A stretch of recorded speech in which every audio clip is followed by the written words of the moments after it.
हरे भरे पहाड़ों के बीच बसा एक छोटा सा गांव जहां एक लड़का रहता था, अहमद। उसका परिवार अपनी निष्ठा और ईमानदारी के लिए जाना जाता था। उसके पिता किसान थे जिन्होंने उसे नमाज और अल्लाह पर भरोसा करना सिखाया था। लेकिन अहमद की एक परेशानी थी, वह पढ़ाई में अच्छा नहीं था। चाहे जितनी भी मेहनत कर ले, उसे हमेशा असफलता ही मिलती।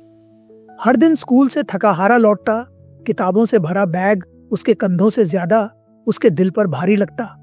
उसे महसूस होता जैसे वह किसी अंधेरे रास्ते पर चल रहा हो जहां कोई रोशनी नहीं। एक रात जब आसमान तारों से भरा था, वह अपनी दादी की सुनाई एक कहानी को याद करने लगा, एक सच्चे सजदे की ताकत के बारे में।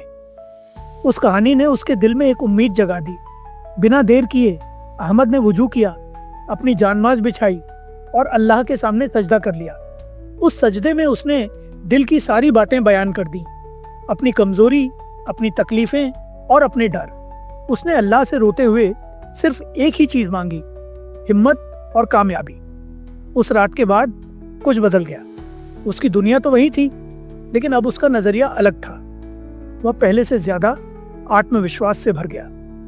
उसने पढ़ाई में ज्यादा मेहनत करनी शुरू की और धीरे धीरे छोटे छोटे बदलाव नजर आने लगे।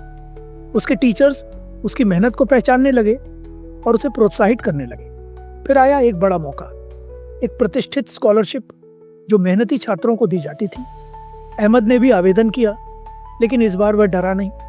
उसने मेहनत की, दुआ की और सब कुछ अल्लाह के हवाले कर दिया। कुछ हफ्तों बाद रिजल्ट आया। अहमद का चयन हो गया। वह खुशी से झूम उठा। ये वही लड़का था जो कभी खुद पर यकीन नहीं करता था, और आज वह अपनी मेहनत और दुआओं के बल पर एक नई राह पर था।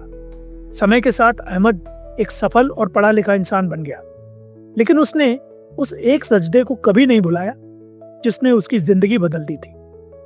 वह दूसरों को भी सिखाने लगा कि सच्ची नीयत और अल्लाह पर भरोसा करने से असंभव भी संभव हो सकता है। उसकी कहानी गांव से निकलकर दूर दूर तक फैल गई। कई लोग जो मुश्किलों से जूझ रहे थे, उससे प्रेरणा लेने लगे। अहमद की जिंदगी ने यह साबित कर दिया कि अगर दिल से मांगा जाए और मेहनत की जाए तो अल्लाह कभी किसी को खाली हाथ नहीं लौटाता।